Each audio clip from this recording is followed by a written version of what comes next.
like you say, nobody gave you anything. Nobody gave you nothing. You worked for it, and your grades was good, and you still found a way to be motivated and make music. You done did songs with artists in the United States, Europe, all over the continent of Africa. You truly a global, you know what I'm saying, entertainer, Yeah, man, and that's very motivating. That's why yeah, I got a lot of respect for you, man. So salute to you and keep grinding, stay yeah. strong, and keep making that good music because I know you're gonna bubble one day. And I ain't just saying that, I believe it. You know what I'm saying? So I I also feel that way too, man. I also feel like one day I'm also like you actually have a book out, you have some music videos, the music out. So I also feel the same way. But what I do know for sure, it's either you're gonna pop this side or you're gonna pop that side. oh man, shit. I hope so. I Because hope truly so. I'm speaking, thankful. because people Yeah. already know about you here in South Africa.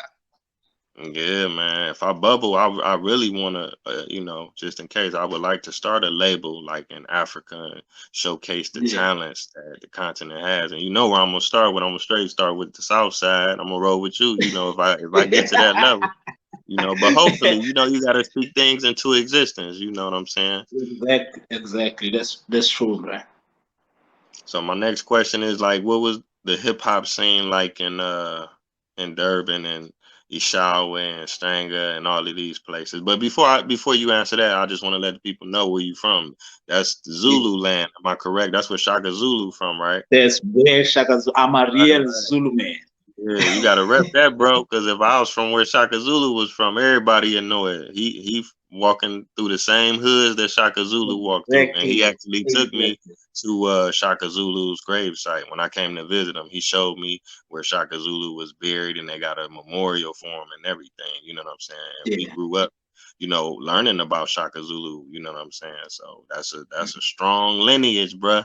You know what I'm saying? and But I and want to. and for me, too, for those who don't know, actually, I was so grateful for me to actually get a chance to take you there, to go with you there. And because I also didn't have that much information when it comes to that. I only had a little bit because when we were in school, we used to learn it from the books, but we were never been taken to the grave, you understand, Yeah. to where everything happens. So we also used to see it in books and magazines and stuff. So when I got that opportunity to say, you know what, I've seen here, I'm here now, let me just take my brother and walk him through to what I've also witnessed. Okay, okay. Now I got a question for you. Now, was you born Mhm. before apartheid or during apartheid or after apartheid? I think because I'm an '89 baby, so it was an apartheid time. Right, right. But because apartheid ended in '94, that's when we got our freedom. So I was born in '89, so I was born in apartheid. So my mother was used to move around with me places and stuff like that, hiding me, and because she was in Durban, she spends a lot of her time in Durban. So like even I grew up in Durban in Mlazi a little bit, and then I went straight to Ishawe because I was naughty and stuff. So I grew up in a little bit in Durban, but then I went to Ishawe. So I actually was in the era of apartheid, but I didn't experience because I was still young. So it's nothing much that I can say about it besides to say I've read about it, I've seen what they used to do in videos in magazines and stuff like that because they're still showing all the type of stuff that used to happen when we were still under the struggle. Right, right. So for the viewers who don't know apartheid, that's like Jim Crow. So he was born like during the civil rights movement, you know what I'm saying? So that says a lot of turmoil, a lot of people died and sacrificed their life for change Exactly. for black people. So they got their Yeah, like first before. president, Nelson Mandela, in 1994. So that wasn't that long ago. Maybe what was that 25 years ago or something like that. So, South Yeah, Africa is really a fairly new country. So yeah, we still new, we're still developing, we still, and the funny thing is, we actually now discovering some things that we actually, I don't know, I don't wanna actually talk about this because it's the way it's people they actually narrating it. It's not what we actually were told, what we the world has been told, because we just discovered that we actually were gave freedom, but we don't have a land. We have a land issue. We have our economy issue. The economy still belongs to the white people. Then there's few blacks that are also in that circle. But economy-wise, South Africans, some of them, they still struggling. So we're still going through that step by step. Like they had, I think 2 years ago, before Jacob Zuma got out of his seat, because he was our former president, they were talking those like to transform the economic transformation.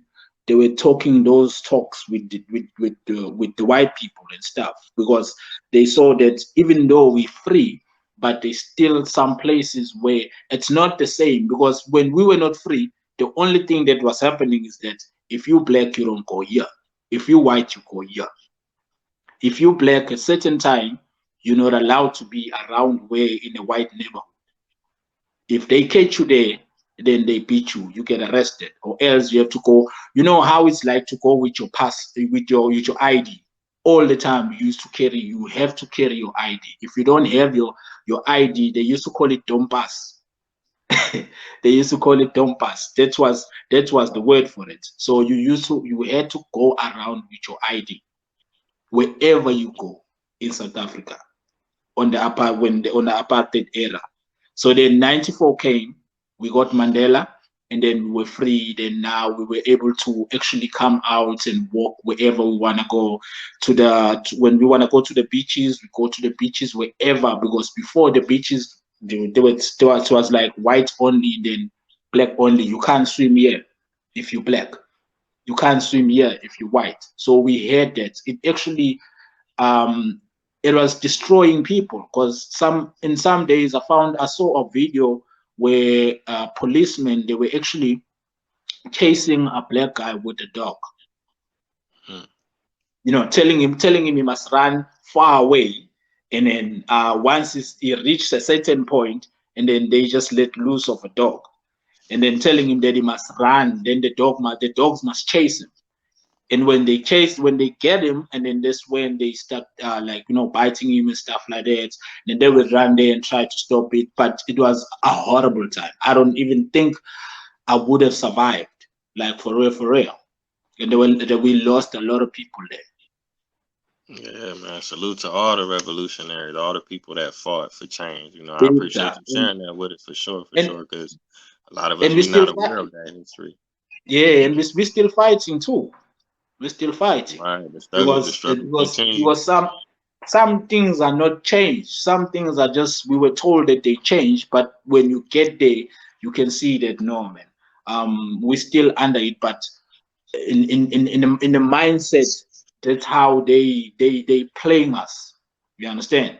Because if Definitely. if if if if I go to the bank right now, go to the bank with same salary, same position, same job description and stuff like that. But if I go to the bank with a white person, or with the Indian person or colored person, whatever the bank is gonna offer, it's gonna be different from my amount of money when it's come to loans.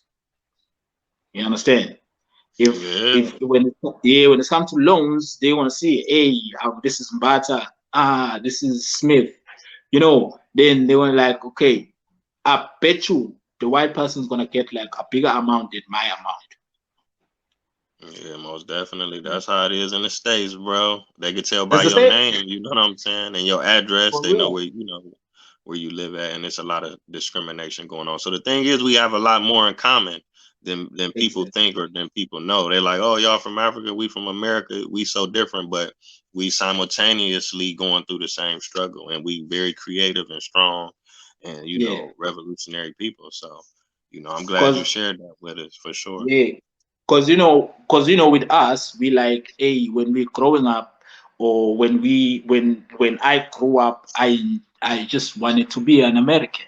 I wanted to be a black American. You know, I wanted to be, I wanted to go to the States. not knowing that they also suffer the same way that we suffer here, but that's Yeah. it's not shown. They're only showing the bling bling and stuff like that.